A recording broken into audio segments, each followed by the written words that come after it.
Hello everybody, welcome back to another episode of Storytime with Mr. Bates. Last time we talked about 3 reasons why Rome was a weird place to live, and I received some good feedback and a lot of supportive comments from you guys. Thank you for those, by the way. Today, however, I wanted to focus on more than one culture from our social studies classes. So instead of telling you about just Rome or just Greece or any of that, we're going to take a look at a bunch of different laws from a bunch of different cultures. We're going to do this in a top 5 list. Originally, this was supposed to be a top 10 list, but the video went on for way too long. I script these out before I record them, and the script for the top 10 was like 7 pages, and I'm fairly certain you don't want to be here for that long. Try to keep these videos around 10 to 15 minutes so they aren't too much of a grind for you to sit through. And I've noticed that that's kind of the YouTube standard, 10 to 15 minutes. Anyway, topic for today's episode, for those that haven't read the title or thumbnail or didn't hear me about a minute ago, is my top 5 favorite ancient laws. Now, there are a lot of things that can make a law one of my favorites to get it on this list of 5. But what usually does it for me is either focusing on a very specific behavior or crime, or ridiculous punishment being applied to a crime that doesn't really deserve that kind of a punishment. Basically, if I think it's funny or unreasonable, then it holds a special place in my heart. That being said, let's go ahead and get started. Number 5 on our top 5 list is Hammurabi's Code of Laws, number 24. Our first entry on this list comes from the oldest discovered set of laws. Spoiler alert for you. This isn't the last time you'll see this on this list. For those that don't know, Hammurabi was the 6th king of the Amorite First Dynasty. He ruled over Babylon, and through military might and clever diplomacy and a little bit of betrayal, he conquered the entire Mesopotamian region by 1750 BCE. He is also credited as the creator of the oldest discovered recorded set of laws in human history. That's a mouthful. It's important to note that I said oldest discovered, because there's always a chance that archaeologists could find something older than Hammurabi's Code of Laws. However, up until this point, we have only discovered his laws from that time period or before. So that's why we call them the oldest discovered. Anyway, focusing on this particular entry, what does law number 24 of Hammurabi's Code of Laws say? Well, to quote directly, it says, "If persons are stolen, then shall the community, ellipses, pay 1 mina of silver to their relatives." This law is basically saying that if someone is kidnapped, then the families of the community that person lived in, the families of the community that family is in, has to pay 1 mina of silver, it's about $110 in modern money, to each of the family members for their loss. Yes, you have to pay your own money for a crime you didn't commit to a family you don't even know. You may not even know, I should say. Yeah. Does that sound fair to you? Forcing innocent people just living their lives to pay for a crime that they probably didn't commit? That's justice there. Number 4. Qing Dynasty measurements. We're shifting focus by about 1,500 years and about 3,000 miles now from Hammurabi to Emperor Qin Shi Huang, the first emperor of the Qing Dynasty. To give a brief overview, China was embroiled in a civil war from 475 to 221 BCE. During this era, called the period of warring states, 7 Chinese states were constantly fighting against one another. It was chaotic and deadly and terrible for everyone in China at the time.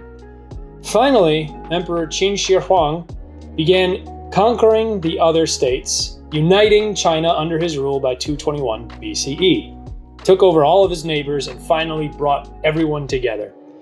Then, to further reunify China, he passed a series of laws establishing a common currency, common measurement system, an official language, official writing system, and all that. This is where the problem comes in. See, if you were caught using the wrong measurement system after he passed the laws to make the new one, you risked being arrested and forced to basically work as a slave on one of his projects. Emperor Qing had a lot of different, Emperor Shi Huangdi had a lot of various projects. The most famous one was the Great Wall of China. Now, working on this was by no means desirable. It was a notoriously brutal and unsafe work site. In fact, it was so bad that in that time period, it earned the nickname the Long Graveyard. Now, imagine waking up tomorrow to learn that the US switched over to the metric system. Meters, kilometers, centimeters, etc. Instead of what we're using now, which is the imperial system, feet, inches, miles, and all that. And that if you were caught using the imperial system and not the metric system, our new one, then you'd be arrested and thrown into jail. Does that sound reasonable to you? If it took you some time to learn the new one, no, you can't do it. You got to use a new one. Too bad. Again, sounds pretty fair to me. Number 3, the death penalty for everything. Okay, so the first written code of laws in ancient Athens, the famous city-state of ancient Greece, was terribly brutal, but admittedly quite efficient at dealing with crime. These laws were written by Draco of Thessaly around 620 BCE, and they required the death penalty for literally any crime. Any crime you can name, death penalty. Done. Steal a loaf of bread? Hope it was tasty, because it's going to cost you your life. Oh, you forgot to pay your taxes on time. Well, maybe you'll remember in the underworld. Save your excuses for Hades.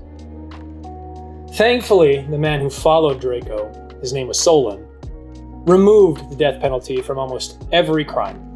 The only one he kept it for was murder. And as we all know, Athens eventually went on to create the first form of democracy, which I would say is a lot better off in terms of a government system than having one guy just go around killing everyone. So, there you go.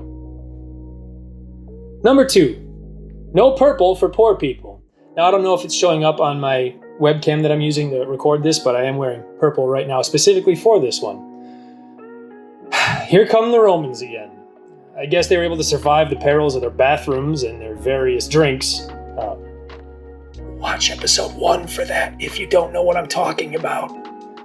Long enough to make some crazy laws, too. Rome was a very structured society. For example, you were expected to dress a certain way and eat certain things depending on what class you belonged to. Poor people couldn't wear expensive jewelry or wear the nice robes. Non-soldiers weren't supposed to wear armor out and about. You know what I'm talking about. One example of these laws was the ban on purple.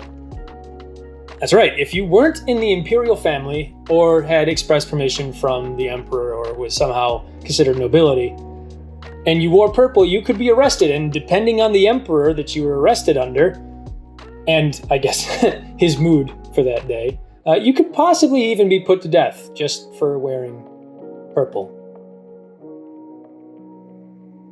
Imagine being arrested for the color of the shirt you're wearing. Not a good situation. Finally, we have number 1 on our top 5 list here. Accept corn or drown.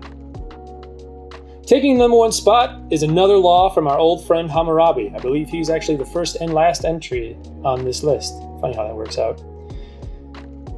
To quote the law directly, here's what it says. If a tavern keeper, feminine, meaning a woman, does not accept corn according to gross weight in payment of drink, but takes money and the price of the drink is less than that of the corn, she shall be convicted and thrown into the water.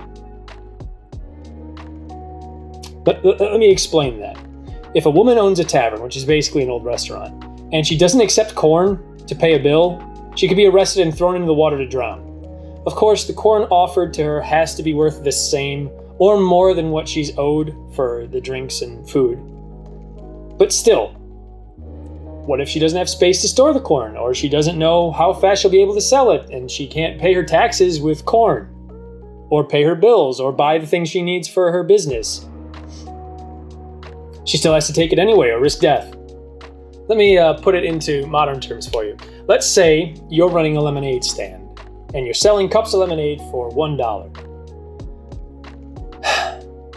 I come up, I take a cup of your lemonade, I drink it down, I see your sign that says $1, and I reach into my pocket and I pull out a handful of bird seed. And I say, here you go, this is $1 worth of bird seed. You say, no, I don't want your bird seed. I don't even know if I can buy anything with that. I want $1, money, currency, cash.